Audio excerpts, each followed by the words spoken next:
Selamat menyaksikan, judul cerita, Hari-hari Dimanjakan Paman.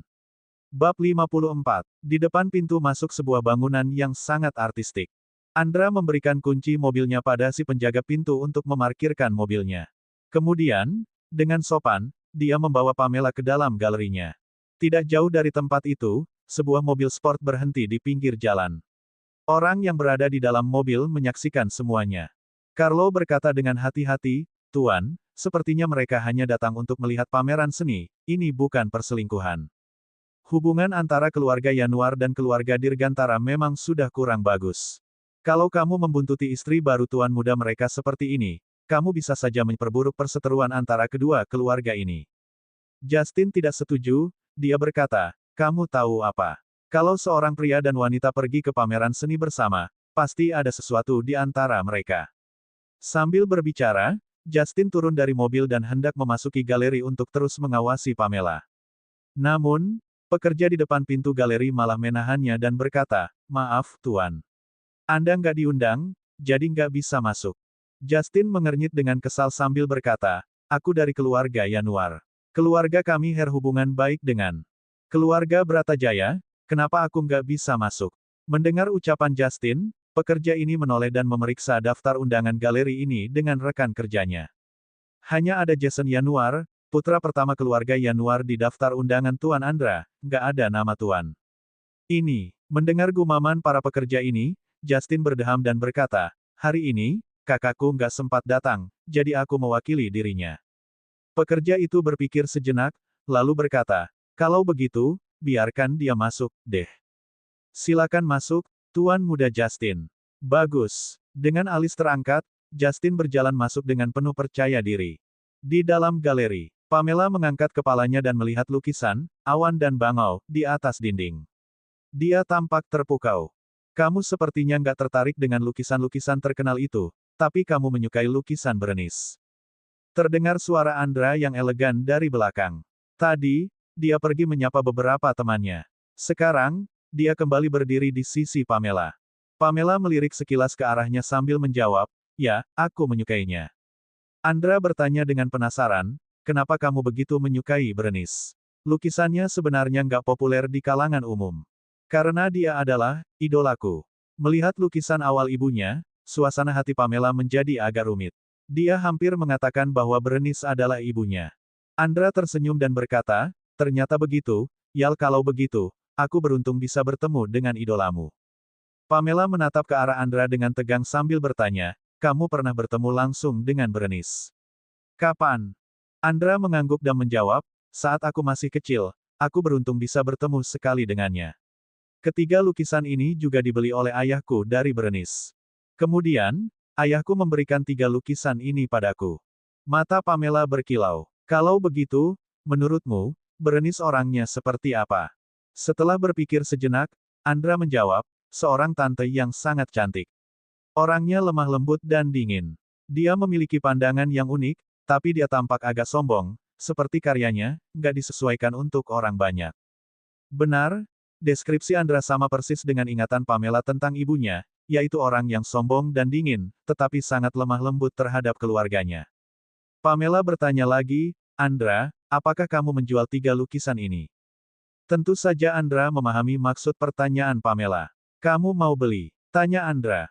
Pamela mengangguk. Andra tersenyum sambil berkata, "Sayang sekali, aku nggak jual. Tiap lukisan di sini adalah kenangan bagiku dan bukan untuk dijual." Pamela mengernyit. Jika Andra tidak menjual 3 lukisan ini, rencana Pamela akan terganggu. Bab 55. Andra tiba-tiba membungkuk dan berkata langsung di telinga Pamela, "Tapi, kalau kamu suka, aku bisa memberikannya padamu sebagai mahar." Pamela mengernyit. Dia menatap Andra dengan tatapan kesal, tetapi tidak menghiraukan gurauan itu. Saat dia sedang memikirkan cara membujuk Andra untuk menjualkan 3 lukisan ini padanya, dia tiba-tiba merasakan rasa sakit yang datang dari perutnya. Pamela mengernyit, ekspresinya juga menjadi sangat masam. Menyadari keanehan Pamela, Andra langsung bertanya dengan suara kecil, "Ada apa?" Kening Pamela sudah bercucuran keringat dingin. Wajahnya juga agak memucat. "Aku, tiba-tiba nggak enak badan." Dengan ekspresi khawatir, Andra berkata, "Galeri ini memang agak dingin. Kamu masuk angin, iya." Mungkin, iya. Pamela menggertakkan giginya, tubuhnya juga mulai gemetaran. Andra melepaskan jaketnya dan menyelimuti tubuh Pamela sambil berkata dengan lembut, "Sini, kamu bisa istirahat di ruang istirahat. Di sana nggak ada pendingin ruangan, jadi kamu akan merasa lebih hangat." "Baiklah, terima kasih," jawab Pamela. Pamela sudah tidak bisa berdiri dengan tegak, jadi dia hanya bisa menerima bantuan Andra dan berjalan mengikuti Andra. Di kegelapan, Justin mengeluarkan ponselnya dan merekam semua kejadian ini. Dia mendengus dingin dan berkata, "Masih siang bolong, mereka berdua sudah pergi ke ruang istirahat yang sepi, jelas-jelas ini perselingkuhan." Setelah mendapatkan barang bukti perselingkuhan Pamela, Justin langsung mengirimkan lokasi galeri ini pada Olivia. Di dalam ruang istirahat, wajah Pamela terus memucat, seluruh tubuhnya tidak bertenaga, giginya juga terus bergemeretak. Andra menuangkan segelas air hangat untuknya dan bertanya, "Sudah baikan, belum? Mau aku antarkan ke rumah sakit?" "Enggak." Pamela memegang perutnya dengan kesakitan sambil menggelengkan kepalanya. "Enggak perlu repot-repot. Aku istirahat saja sebentar di sini. Kamu enggak perlu memedulikanku. Pergi layani teman-temanmu, deh." Andra tidak keluar, melainkan duduk di samping Pamela sambil menatap Pamela dengan tatapan cemas. "Sepertinya kamu takut dengan rumah sakit, iya." Pamela tercengang sesaat, tetapi dia tidak menyangkal ucapan Andra. Tidak ada orang yang akan merasa senang jika rahasianya terbongkar. Pamela memang tidak suka pergi ke rumah sakit. Saat dia masih kecil, dia jatuh sakit dan dibawa ke rumah sakit oleh ibunya untuk diinfus. Namun, saat dia bangun, ibunya sudah pergi. Dia tinggal sendirian di rumah sakit selama seminggu. Hari demi hari, dia merasa sangat gelisah. Kemudian, Darius datang dan memberitahunya bahwa ibunya sudah meninggal. Ayahnya ini pun membawanya dari rumah sakit ke kediaman keluarga Alistair. Andra tahu bahwa tebakannya benar, tetapi dia juga tidak banyak tanya. "Dokter pribadiku akan segera tiba. Kamu bisa berbaring sebentar. Saat dokternya datang, aku akan memanggilmu." "Terima kasih." Pamela merasa sangat menderita, jadi dia tidak lagi menolak. Dia berbaring dengan patuh di sebuah ranjang kecil dalam posisi meringkuk untuk meredakan rasa sakit di perutnya.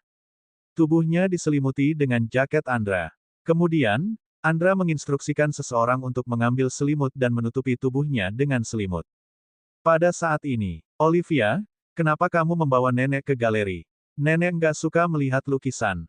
Nenek lagi masak sup untuk Pamela," seru Frida.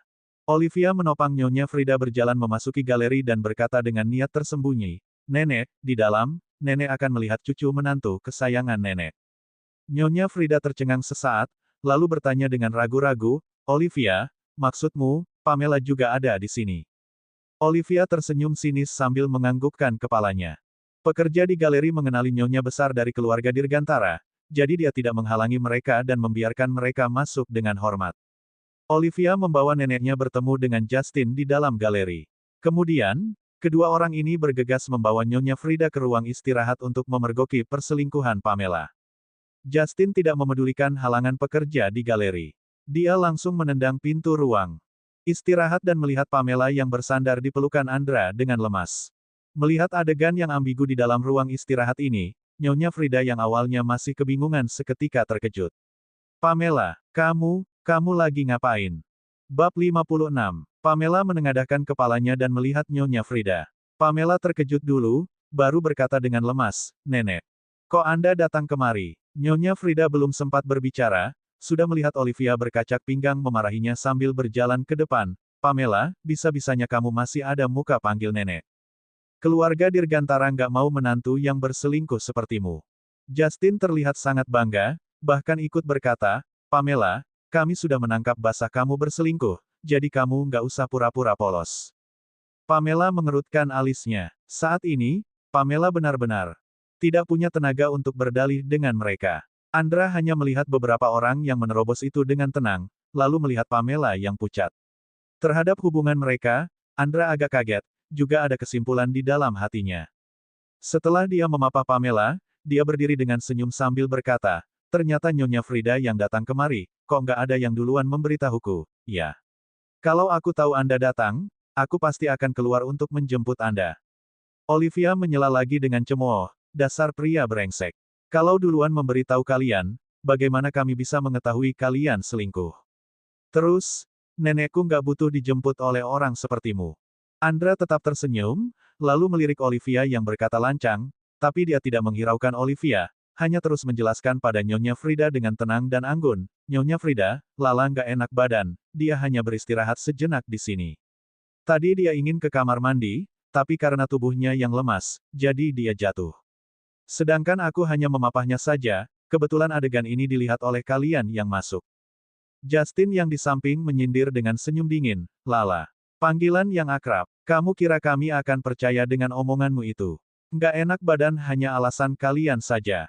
Wanita dan pria lajang yang berada di satu kamar pasti nggak akan melakukan hal baik. Andra menatap ke arah Justin dengan tatapan tajam, bahkan senyumnya juga sangat dingin. Lalu, Andra berkata, ternyata tuan muda Justin juga di sini, iya. Kok aku nggak ingat ada mengundangmu kemari, iya. Terpikir cara dia ikut masuk, Justin pun merasa tak percaya diri. Hari ini, aku kemari untuk mewakili kakakku.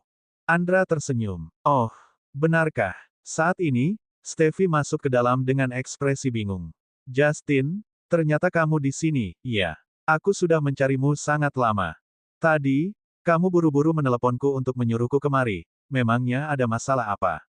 Ketika mengangkat telepon dari Justin, kebetulan Steffi dan temannya sedang makan camilan di sekitar sini.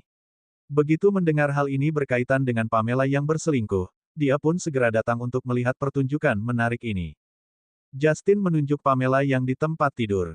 Kak Steffi, lihatlah. Ini buktinya dia berselingkuh. Pamela nggak hanya mencuri barang, juga berselingkuh. Hari ini, kami berhasil mendapatkan bukti dia berselingkuh. Steffi melihat Pamela yang tertutup selimut di tempat tidur, baru melihat Andra yang berdiri di samping, lalu Steffi menunjukkan ekspresi kaget ditambah kecewa. Pamela, kenapa kamu berbuat seperti ini? Aduh. Aku benar-benar nggak percaya kamu bisa melakukan hal seperti ini. Pamela melihatnya tanpa mengatakan apa-apa. Karena sakit, jadi wajah Pamela terlihat pucat, tampaknya benar-benar seperti orang yang ketakutan karena melakukan kesalahan. Steffi menghela napas karena sedih, lalu dia berjalan ke samping Nyonya Frida untuk memapahnya, baru membujuknya, Nenek Frida, Anda jangan marah dulu. Karena masalah ini sudah terjadi, kita juga nggak bisa mengubahnya. Hanya bisa menunggu Agam tahu, lalu melihat bagaimana dia mengatasinya. Nyonya Frida terlihat sangat serius, tapi dia malah mengabaikan perkataan Steffi, juga menghindari papahannya. Sepasang mata Nyonya Frida yang tajam melihat Pamela dengan tidak percaya. Pamela, coba kamu katakan apa yang terjadi. Nenek hanya ingin mendengar penjelasanmu. Wajah Steffi menjadi masam, juga menarik balik tangannya dengan canggung. Perut Pamela sangat sakit sampai menarik napas dalam. Pamela menengadahkan kepalanya untuk melihatnya sambil berkata dengan tenang. Nenek, hari ini aku datang untuk melihat pameran lukisan, tiba-tiba aku merasa nggak enak badan, jadi meminjam tempat ini untuk istirahat. Tadi Andra hanya berniat baik untuk memapahku. Setelah melihat wajah Pamela pucat, ekspresi Nyonya Frida tidak begitu serius lagi, hanya bertanya dengan cemas, nggak enak badan. Pamela, kenapa kamu? Bab 57. Melihat neneknya sudah mau percaya dengan alasan Pamela, Olivia segera menyela, Nenek, jangan percaya dengan alasannya, jangan dibohongi dia lagi. Kalau dia beneran nggak enak badan, kenapa dia nggak ke rumah sakit, malah bersembunyi di tempat ini untuk beristirahat dengan seorang pria? Nenek, keluarga Dirgantara nggak boleh membiarkan wanita licik sepertinya. Sifat Pamela nggak beres, dia nggak hanya selingkuh.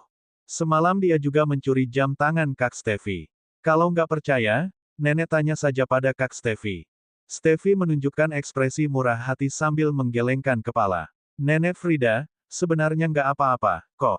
Aku hanya kehilangan satu jam tangan, bukan barang yang sangat berharga. Tapi, perbuatan Pamela hari ini benar-benar bersalah pada Agam. Wajah Pamela sudah pucat bagai kertas putih, lalu dia tersenyum dan mengabaikan Steffi dan yang lain. Pamela membuka selimut, lalu berdiri dengan menahan rasa sakit sambil berkata pada Nyonya Frida, Nenek, nggak peduli Anda percaya atau nggak, aku nggak pernah melakukan hal yang merugikan keluarga Dirgantara. Ketika Nyonya Frida melihat wajahnya sangat pucat, dia pun kasihan padanya dan ingin menyuruhnya duduk dulu baru melanjutkan. Namun, Justin malah berjalan ke depan dengan tak sabar, lalu menarik kerah baju Pamela. Dasar wanita pengkhianat, kamu nggak usah berdalih lagi. Di sini nggak ada yang percaya dengan omonganmu. Kalau kamu tahu diri, cepat akui kesalahanmu, lalu keluar dari keluarga Dirgantara. Jangan sampai diusir mereka. Andra menghampiri Justin dan menarik tangan Justin. Lepaskan dia, apa kamu nggak bisa melihat kalau dia sangat lemas? Justin tertawa. Kamu begitu melindunginya, tapi kalian bilang nggak ada hubungan apa-apa. Andra tak mau keberatan dengan bocah. Orang yang nggak bersalah, nggak akan takut dikatain. Sebaiknya Tuan Muda Justin jangan asal ngomong, salah bilang, akan ada akibatnya. Andra yang dari tadi tersenyum menjadi serius, bahkan mengerutkan alis dan menyipitkan matanya untuk memancarkan aura kalau dirinya tak bisa disinggung. Tiba-tiba Justin merasa sesak, dia bergumam, "Cih, aku nggak asal ngomong, kalian berdua memang bersembunyi di ruang istirahat untuk selingkuh, lalu ditangkap basah." Andra mengabaikan Justin, dia hanya melihat ke arah Pamela yang lemas, lalu mengulurkan tangan untuk memapah Pamela yang tak berdiri stabil. "Lala, bagaimana kondisi tubuhmu? Nggak apa-apa, kan?" Pamela menggelengkan kepala. "Ngapain kalian di sini?" Tiba-tiba terdengar suara pria dewasa yang serak, suara itu terdengar tenang, tapi penuh dengan rasa bahaya. Semua orang tercengang, lalu menoleh untuk melihat. Agam yang tinggi dan tampan muncul di depan ruang istirahat. Agam memasukkan tangannya ke saku, wajah yang ganteng terlihat sangat dingin. Di belakangnya diikuti oleh Ervin yang terlihat serius. Melihat Agam muncul, Olivia pun memanas-manaskan. Dia berlari mencari Agam sambil berkata, "Kak, kedatanganmu sangat tepat waktu." Pamela selingkuh, dia selingkuh dengan pria di dalam dan masalah ini diketahui oleh kami. TT. Agam mengerutkan dahinya. "Diam kamu." Olivia takut sampai menciut. Olivia pikir kakaknya akan marah ketika mengetahui Pamela selingkuh, jadi dia tidak berani banyak omong lagi. Yang penting hari ini Pamela tidak mungkin bisa mengelak hal ini. Melihat Pamela sedang dipapa Andra, tatapan Agam sangat dingin, bahkan mengerikan.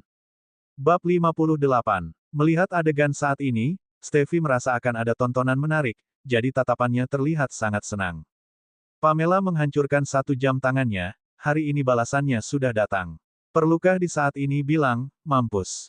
Steffi berpura-pura sedih sampai menghela napas, lalu dia berjalan ke arah Agam dan berniat baik membujuk pria itu. "Agam, kamu jangan terlalu marah. Nggak ada yang menyangka kalau Pamela bisa melakukan hal semacam ini." Agam melirik Steffi sejenak, lalu menatap ke arah Pamela dengan tatapan tajam, baru berkata dengan dingin, "Kemarilah." Pamela sangat tenang. Setelah dia berterima kasih pada Andra yang memapahnya, dia selangkah demi selangkah berjalan ke arah Agam dengan patuh. "Paman." Hanya saja, sebelum dia berjalan sampai depan Agam, tiba-tiba dia merasa pusing, bahkan hampir jatuh ke lantai. Untung saja Agam mengulurkan lengan panjangnya untuk memapahnya dan berkata dengan alis dikerut, "Mana kemampuanmu? Kenapa lemas seperti ini?" Pamela merasa sangat sakit, tapi masih disindir oleh Agam. Jadi, saat ini Pamela sangat senang, kalau dia ada tenaga, dia pasti ingin meninju Agam. Apa dia bukan manusia? Dia tidak meminta pria itu sayang padanya. Tapi setidaknya ada rasa kasihan padanya, kan? Melihat Agam memeluk Pamela dengan panik, Steffi, Justin dan Olivia menjadi bingung. Karena Agam sepertinya tidak peduli dengan masalah Pamela selingkuh, malah peduli dengan kesehatan Pamela. Pamela bersandar di tubuh Agam untuk istirahat sejenak, baru ada tenaga menengadahkan kepala dan bertanya, "Paman, aku menyuruhmu membantuku membeli barang, apa kamu ada membawanya kemari?"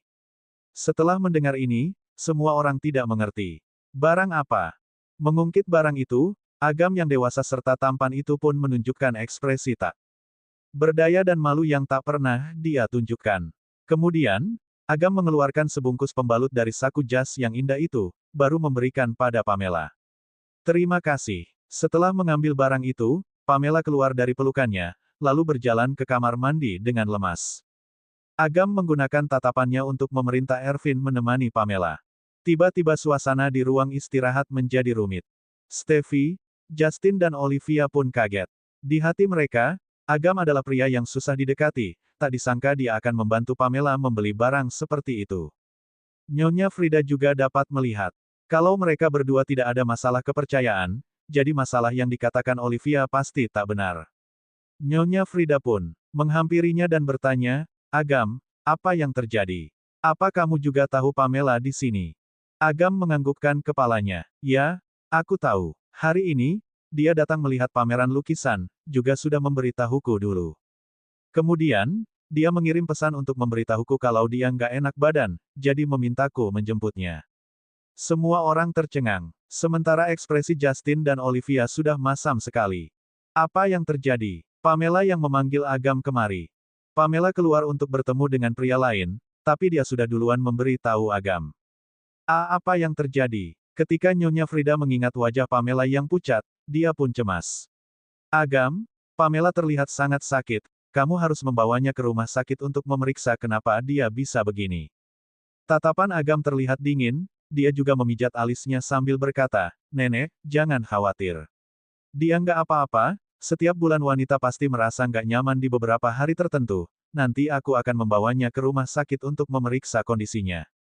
Nyonya Frida baru merespons kalau Pamela sedang datang bulan, jadi kesakitan tadi karena nyeri datang bulan. Bab 59. Saat mengetahui kondisi tubuh cucu menantunya baik-baik saja, Nyonya Frida pun menghela napas lega. Di sisi lain, hal ini membuktikan kalau Pamela belum hamil, jadi Nyonya Frida menghela napas menyesal. Tampaknya paling cepat cicitnya akan datang di bulan depan.